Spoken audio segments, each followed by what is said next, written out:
Hello friends, எல்லாருக்கும் வணக்கம். Welcome back to our homely princess channel. இன்றைக்கி நம்ம சேனலில் குழந்தைங்களுக்கான லன்ச் ரெசிபி பார்க்க போகிறோம். அதுவும் இதை 6 மாதத்துலேருந்து என் பையனுக்கு இப்போது 1 வயசு 7 மாதம் ஆகுது. நான் இன்னமும் இந்த சாப்பாடு கொடுத்துட்டு இருக்கேன். இதை நீங்கள் எப்போ வேணாலும் கொடுக்கலாம். இது குழந்தைங்களுக்குன்னு தனியாக செய்யணும் அப்படின்லாம் அவசியம் இல்லை. நீங்கள் செய்கிற சாப்பாடு இருந்தாலே போதும், ஈஸியாக செஞ்சிடலாம். அது எப்படி செய்யலான்னு சொல்கிறேன். அதுக்கு முன்னாடி இன்றைக்கி காலையில் என் குழந்தைக்கு காலையில் ஒரு சாப்பாடு கொடுத்து சூப்பராக சாப்பிட்டாரு. அது என்னன்னு நான் வீடியோட லாஸ்ட்டில் சொல்கிறேன். ஸ்கிப் பண்ணாமல் பாருங்கள். வாங்க வீடியோக்குள்ளே போகலாம். ஓகே ஃப்ரெண்ட்ஸ், இப்போது இந்த லஞ்ச் ரெசிபி செய்கிறதுக்கு தேவையான இன்க்ரீடியன்ட்ஸ்லாம் என்னன்னு சொல்கிறேன். அழகாக நோட் பண்ணிக்கோங்க. இப்போது நீங்கள் சாதம் வடிச்சிருப்பீங்க இல்லைங்களா, மதியம் நம்ம சாப்பிட்றதுக்காக சாதம் வடிச்சிருப்போம். அந்த சாப்பாட்டிலேருந்து உங்கள் குழந்தைக்கு எவ்வளோ தேவையோ அந்த அளவு சாப்பாடு எடுத்து வச்சுருங்க. இப்போது நம்ம சாதம் வடித்த தண்ணி இருக்கும் பார்த்தீங்களா, அதை எடுத்து கொஞ்சமாக நீங்கள் அந்த சாப்பாட்டில் ஆட் பண்ணி நீங்கள் நல்லா கொரன்னு அரைச்சி எடுத்துக்கோங்க.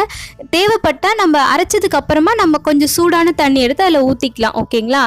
அதாவது நம்ம சாதம் வடித்து தண்ணியை ஊற்றிக்கலான்னு சொல்கிறேன்.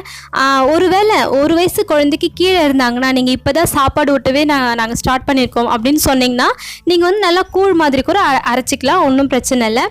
முக்கியமாக 1 வயசு குழந்தைக்கு மேலே இருக்காங்கன்னா மட்டும் நீங்கள் சால்ட் ஆட் பண்ணிக்கலாம்.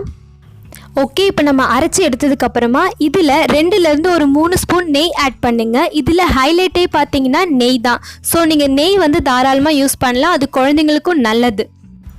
ஸோ அவ்வளோதாங்க, டக்குன்னு செஞ்சு முடிச்சிட்டோம் பார்த்தீங்களா. ரொம்ப ஈஸியாக இருக்குல்ல. இது மாதத்தில் 3 நாள் கூட கொடுக்கலாம். அது மட்டும் இல்லாமல் நீங்கள் இப்போ தான் நான் என் குழந்தைக்கு சாப்பாடே காமிக்கிறேங்க அப்படின்னு சொல்கிறவங்களுக்கும் இந்த டிஷ் ரொம்ப நல்லது. அவங்களுக்கு சாப்பாடோட டேஸ்ட் தெரிய ஆரம்பிக்கும் இல்லைங்களா. நீங்கள் டிஃப்ரெண்ட்டாக கொடுங்க, குழந்தைங்களுக்கு ரொம்ப நல்லா சாப்பிடுவாங்க.